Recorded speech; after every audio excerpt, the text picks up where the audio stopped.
My girlfriend has been secretly talking to her abusive ex behind my back and lied about it. Am I cooked? Posted by you/Bonrugandy. Not all of the events that have happened will be included to maintain my anonymity, so forgive me for any gaps. I, 27M, am unsure what to do about my girlfriend, Emma, 26. For some background, I met Emma 3 years ago at a store. We hit it off immediately, spent all our spare time together, and 2 months later, we started dating. Before we began our relationship, she told me about her past relationship. Her ex-boyfriend was verbally, emotionally, and sometimes physically abusive. She broke up with him after 3 years together. I met her roughly 2 years after the breakup. She knows I hate him, that I think he's despicable, and I'm glad this piece of trash lives 17 hours away. While they were together, Emma had formed a bond with her ex's child. When we talked about this, I initially understood her feelings toward the child, having practically raised them, and I supported her desire to stay in contact. Her ex soon decided to cut her off shortly after we started dating. Nothing was heard from either of them for 4 months. Then the harassment began. He would blow up her phone with sexist jokes, accuse her of being a bad person, claim he knew she'd mess up her current relationship, the list goes on. I told her this was unacceptable and to block him, and she agreed, doing so immediately. Now we come to the present. We were in bed, and I'll mention that she has me check her phone if it goes off in case it's her parents, as they're getting up there in age and we help out at their house quite often. Her phone goes off, I check it, and it's him. I shouldn't have, but I checked the message, and it opened the whole conversation. They're chatting as if they're good friends. I'm confused because I've lost count of how many times she's told me she hates him and doesn't want to talk to him ever again, the latest being just this past Saturday. But this has apparently been going on for at least a month, and I'm shocked that she hasn't told me, especially since she had told me when he tried to contact her last year. I didn't say anything at the time because I didn't want to start the conversation right then. Later, when he texted again, she tried to hide it from me by quickly scrolling past the notification when showing me something else. I confronted her about it, and she said that he's just talking to me about his kid, but there was no mention of his kid at all.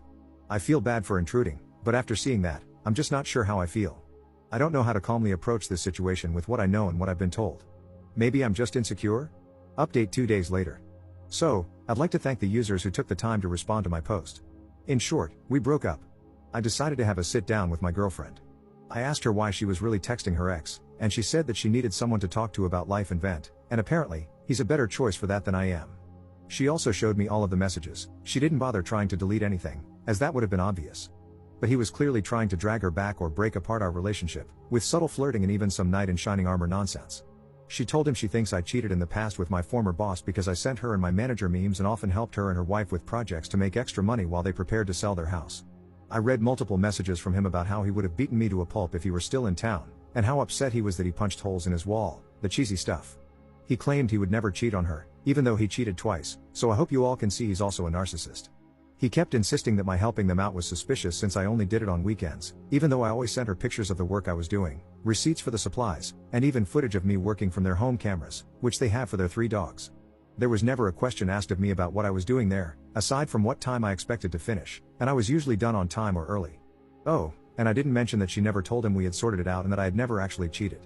She didn't say anything to dissuade him or diffuse the situation after he threatened me like that. Nothing, whether she thought it was serious or not. I was very upset by what I read. I felt like I had no value to her, that I wasn't trusted. No matter what I did for her, it seemed like I wasn't enough. I pressed her, telling her she had 2 options, either she cuts him off and we go to therapy, or she can continue chatting with him and I walk away. Honestly, I should have just ended it myself, but I was curious to see what she would do. But it's over. She refused to cut him off, saying her only chance to talk to his child again is by talking to him. I told her that if a child who isn't even hers and a man who abused her are all she really cares about, then good luck with that. I grabbed my stuff and left. Rude? Yeah, I let my emotions get the best of me. I called her parents and ended up telling them we've split. They're great people, and they told me they're sorry things turned out this way. They even invited me out for dinner on Friday, just me and them, so I can pick up some tools I loaned them and talk more about it. I thought about declining the dinner, but her mom is too sweet for her own good, and her dad and I always have a blast having a drink together. So, I'm going on Friday. I've doubled down on my decision, and knowing them, they probably won't press me to try to make it work. After all this, I'm going to treat myself to a nice bottle of sake I've been saving in my fridge and just relax. Thank you for bearing with me through this long update. Second update 3 days later. Thank you everyone for your kind words, wisdom, and thoughts. Your comments have helped me so much. Alas, this will be the final update.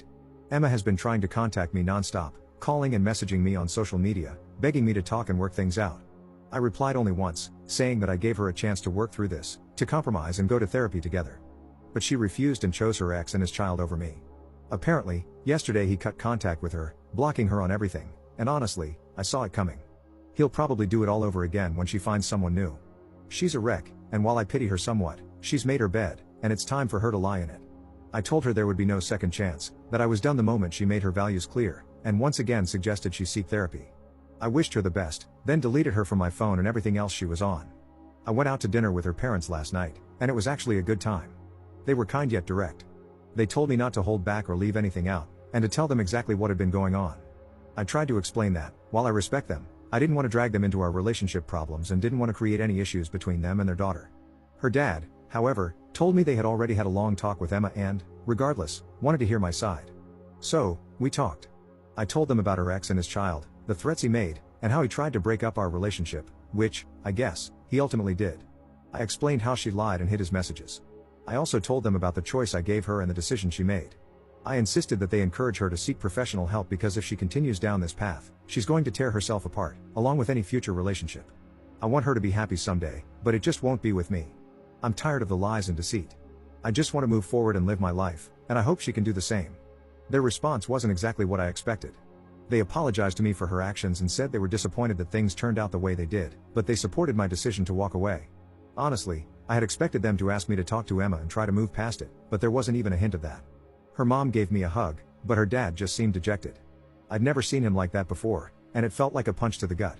It hurt seeing him that way, knowing there was nothing I could do. We sat in silence for a minute before he decided to order a round of shots.